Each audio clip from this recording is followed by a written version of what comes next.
Muy buenas tardes, soy Antonina Bojna, vuestra profesora de la asignatura en los inicios del método teológico y de la apologética cristiana, fundamentos patrísticos de la teología fundamental. El objetivo de esta presentación es daros la bienvenida al curso. Ya tenéis disponibles todos los recursos, salvo 3 que voy a enviaros por WeTransfer, porque de alguna manera no he conseguido incorporaros a la plataforma. Y como va a haber una serie de vídeos, este primero es simplemente una presentación de lo que ya tenéis en la guía, tanto en la plataforma como en un mensaje de foros que os he enviado para que la podáis descargar y cumplimentar como tarea cero que no está calificada, ¿vale? Y digámoslo, con que me respondáis al foro o por mensaje privado que la habéis leído, la habéis abierto, yo ya lo daré por bueno. Es más que nada para que tengamos un contacto también personalizado e individual. Bien, pues no sé si ya habéis disfrutado del curso de máster el año pasado, la temporada pasada. Es cuando empecé como docente y también había hecho el máster en teología en la Universidad de Murcia a través del Instituto Teológico de Murcia, por lo tanto más o menos me conozco cómo funciona la plataforma. Entonces, en caso de que tengáis alguna duda a través de chat o a través de mensajes privados, también contad con mi apoyo.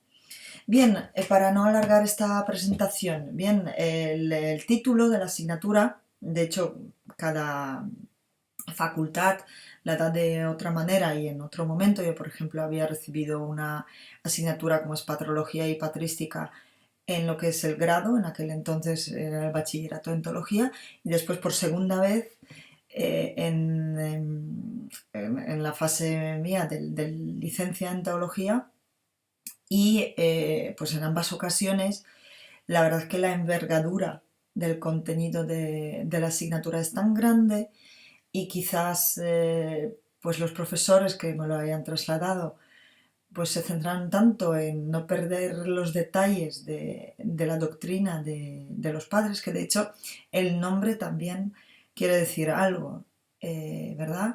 No hemos llamado esta asignatura patrística o patrología, sino lo hemos llamado en los inicios del método teológico y de la apologética cristiana, fundamentos patrísticos de la teología fundamental. Entonces, en el siguiente vídeo nos preguntaremos ¿qué quieres decir esto? Pero digo, hay formas de presentar esta asignatura y dado que forma parte de un ciclo en el que vosotros como estudiantes sois los protagonistas, pues yo simplemente lo que os facilitaré son unas pinceladas de cómo trabajaría esta asignatura a nivel individual para que la síntesis a la que lleguéis pues sea lo más fiel a los contenidos que se darían de forma totalmente presencial. Bien, si podéis echar un vistazo a la guía, simplemente comentaros que esto es un máster online, por lo tanto el tiempo o los créditos de horas dedicadas pues recaen sobre vuestra responsabilidad. Y después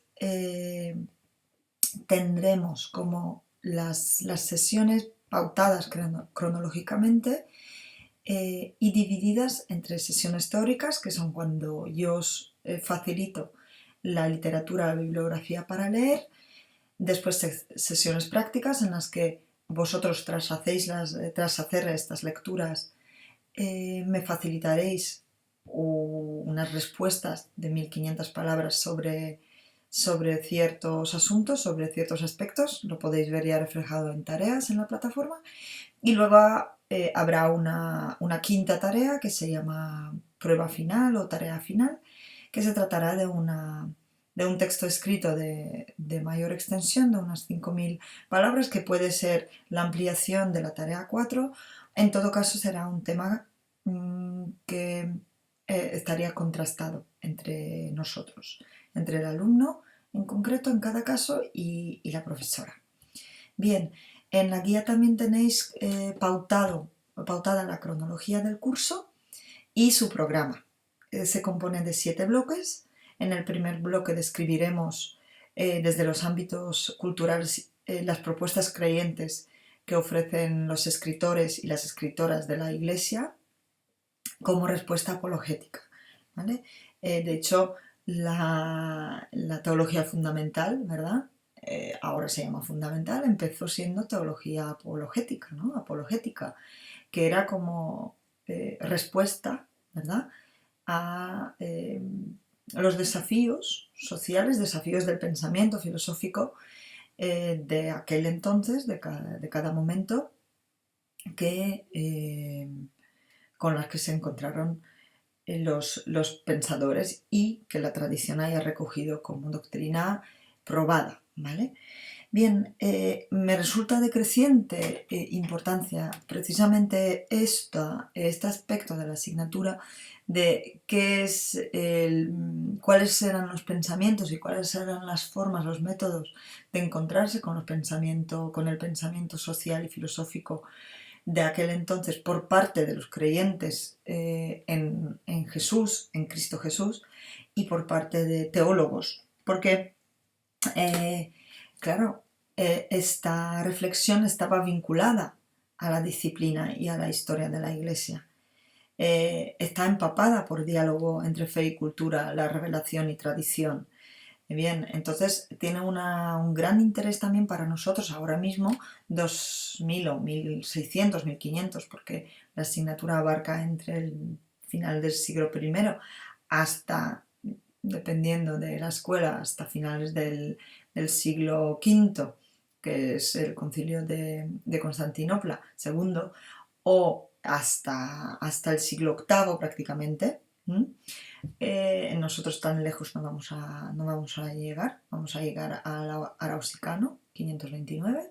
En todo caso, claro, al estar vinculado a diferentes aspectos históricos, doctrinales, metodológicos, filosóficos, requiere una gran atención, gran capacidad de interdisciplinar, de conectar precisamente pues, el discernimiento del espíritu y la doctrina para sacar lo que podemos para ahora mismo, para nuestra reflexión, pues eso, 1600 o 1500 o 1400 años más tarde, para ver cómo podríamos hablar hoy con la sociedad, con los pensamientos y las corrientes filosóficas, con el fin de transmitir la fe, de dar razón de nuestra fe de la mejor manera posible. Y fieles a nuestra tradición,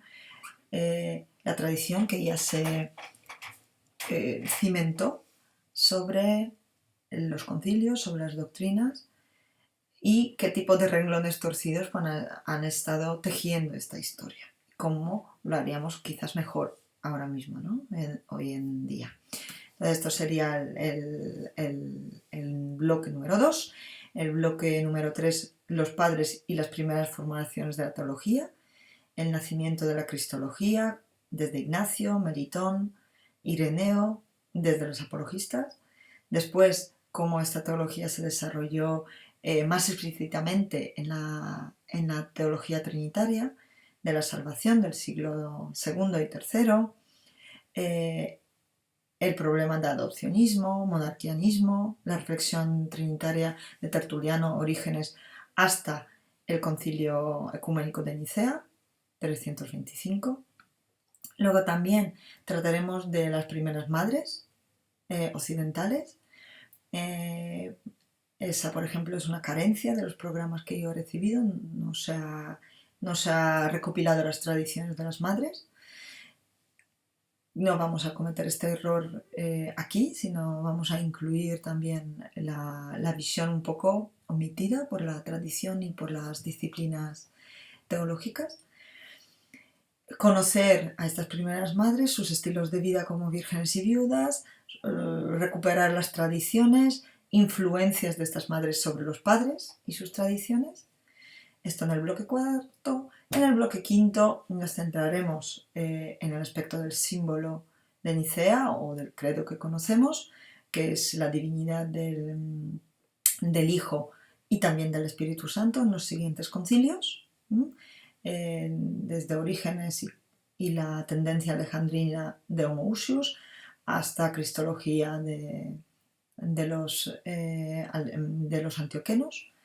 Luego, por supuesto, las herejías o las disputas teológicas, quizás mejor dicho, de Arrio, de Apolinar, la cristología de Atanasio, cuáles han sido las controversias, cuáles han sido las soluciones, las propuestas y sobre todo pues en cuanto al misterio de la Trinidad, al concepto de Dios, al concepto de la humanidad, de la salvación, las bases, digamos, de nuestra vida como cristianos desde una reflexión rigurosa y teológica original, ¿no? Desde fundamentos, desde lo nuclear y radical a nivel histórico. Bien. Finalmente patrística y eclesiología, patrología y mariología, sobre todo pues los aspectos del dogma mariano reinterpretado que se mezcla o interlaza con el dogma con los dogmas pues, de los concilios sobre Jesucristo, también sobre la Trinidad, para que pues esta presencia de la Cristótocos y Theótocos pues esté contextualizada a lo largo sobre todo del primer milenio. ¿De acuerdo? Entonces se trata en el fondo de los temas de la doctrina y discernimiento de los espíritus del espíritu dentro de la comunidad, de los criterios y métodos para verificar las teologías transmitidas con mayor que transmiten con mayor plenitud la fe de la comunidad, ¿no? Y el interés en la asignatura consiste en que en un mundo tan plural como es, en que hay tantos métodos teológicos ahora mismo, desde la aproximación antropológica, teológica, lingüística, desde también apertura ecuménica a diferentes confesiones, pues esta asignatura pues, resulta de extremado interés, porque si nosotros vemos ciertas cosas como cristianos desde una tradición, pues habrá que interpretar primero y a veces interpelar esta tradición, sobre todo con el fin de que nos pueda ayudar a construir o leer la realidad eclesial, la realidad teológica, enriquecerla con las aportaciones de las nuevas ciencias, encauzar los debates, bien, y conocer diferentes aspectos eclesiales, ¿no? Anteriores, por ejemplo, al Constantino, donde la Iglesia pues, vivía de una forma no oficial o digamos más oculta, ¿no? No reconocida oficialmente, y a partir de ahí en Occidente pues teniendo cada vez más relevancia. Pero claro, ¿dónde estaba la Iglesia antes? Pues en Oriente, ¿no? Si vemos el mapa, que la veremos en el siguiente vídeo, dijimos, uy, pues si todo lo más importante que ha pasado en el Oriente, ¿dónde está nuestro eurocentrismo? Todas estas preguntas nos vamos a plantear. Entonces, también cuáles han sido las influencias políticas en las decisiones eclesiales y que los hubo, ¿no? ¿Cuál es nuestro contexto ahora mismo en este sentido como la Iglesia y los teólogos? ¿Cuáles son las figuras de los santos? ¿Quiénes eran? ¿Cómo vivían? ¿Qué pensaban? ¿Por qué se pronunciaban de una o de otra manera? ¿Por qué se comportaban a nivel moral o teológico? Sus reflexiones estaban empapadas de unas u otras experiencias vitales, que también influyen, si no determinan la forma de hacer la teología, para poder dialogar con nuestra cultura actual y cada uno desde su contexto, ¿no? Bien, no voy a alargar este primer vídeo. Vamos a seguir en el segundo vídeo los contenidos secuenciados con el fin de que podáis seguir más de cerca esta guía, que también la veremos con mayor detenimiento en la videoconferencia que vamos a proponer en vivo a través de la plataforma de la universidad. ¿De acuerdo? Muchísimas gracias por vuestra atención, que tengáis una buena tarde y seguimos en el siguiente vídeo.